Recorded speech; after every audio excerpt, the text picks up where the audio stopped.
Postoji nešto u vašem umu što ne pripada vama.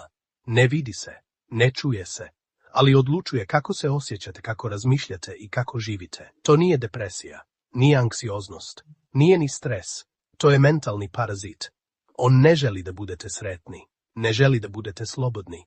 Njegov jedini cilj je da ostane u vama i da se hrani vašom pažnjom, strahom i sumnjom.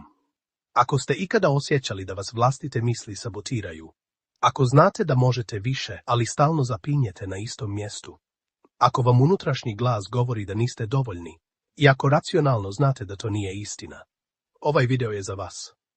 Šta je mentalni parazit? Mentalni parazit nije bolest. To je obrazac misli koji se ponaša kao živo biće. On ima 3 osnovne karakteristike. Ne nastaje svjesno. Održava se ponavljanjem.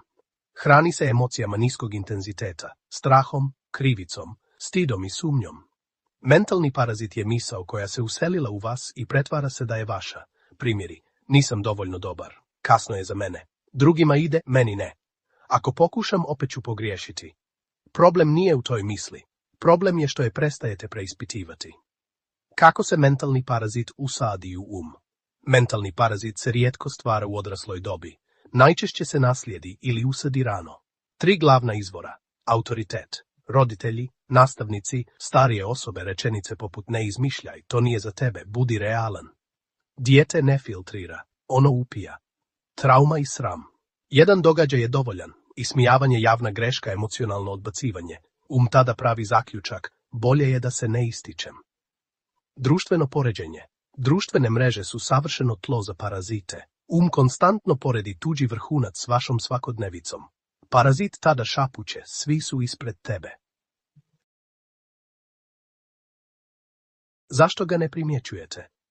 Najopasnija stvar kod mentalnog parazita je to što ne zvuči kao neprijatelj. On zvuči razumno, logično, zabrinuto. On ne kaže uništi se, on kaže samo budi oprezan. Možda nije pravi trenutak, još malo sačekaj. I tako prolaze godine. Mentalni parazit vas ne gura u propast. On vas drži u mjestu. Kako se hrani? Mentalni parazit se hrani vašom pažnjom. Svaki put kada analizirate prošlu grešku, zamišljate najgori mogući ishod, preispitujete vlastitu vrijednost, vi ga hranite. On ne preživljava u tišini.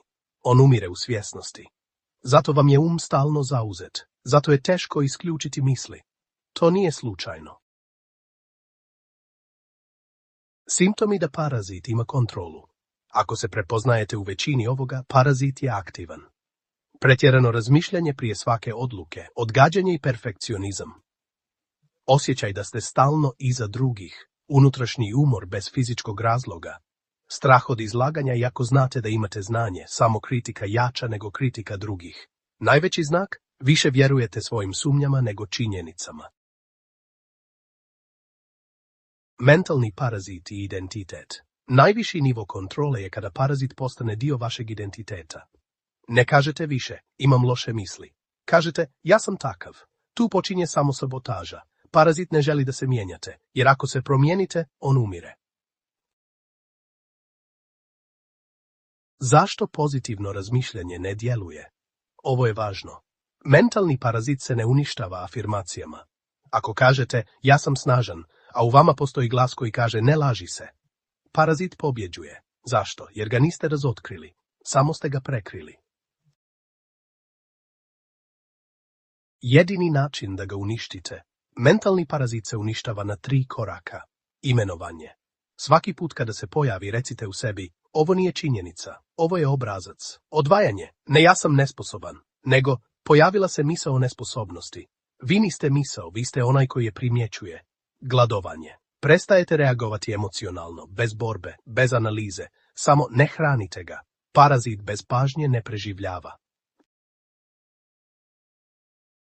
Šta se dešava kada parazit slabi u početku? Nelagoda. Tišina u glavi djeluje čudno. Zatim, odluke dolaze brže, strah gubi autoritet, energija se vraća, samopouzdanje raste bez truda, ne zato što ste postali bolji, nego zato što ste prestali sabotirati sebe. Završna istina. Mentalni parazit nikada potpuno ne nestane, ali gubi moć. On može šaptati, ali vi birate da li slušate.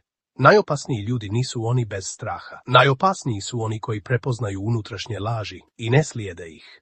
Niste slabi, niste izgubljeni, niste zakasnili. Samo ste predugo slušali glas koji nikada nije bio vaš. Ako vas je ovo natjeralo da se zamislite, to znači da se mentalni parazit već osjeća ugroženo. A to je početak vaše prednosti. Ako ste u ovom videu prepoznali sebe, ne odlazite. Ovdje učimo kako se oslobađa Ostanite uz Treba da znaš i kliknite na zvonce da dobijete obavijest kada stigne novi video.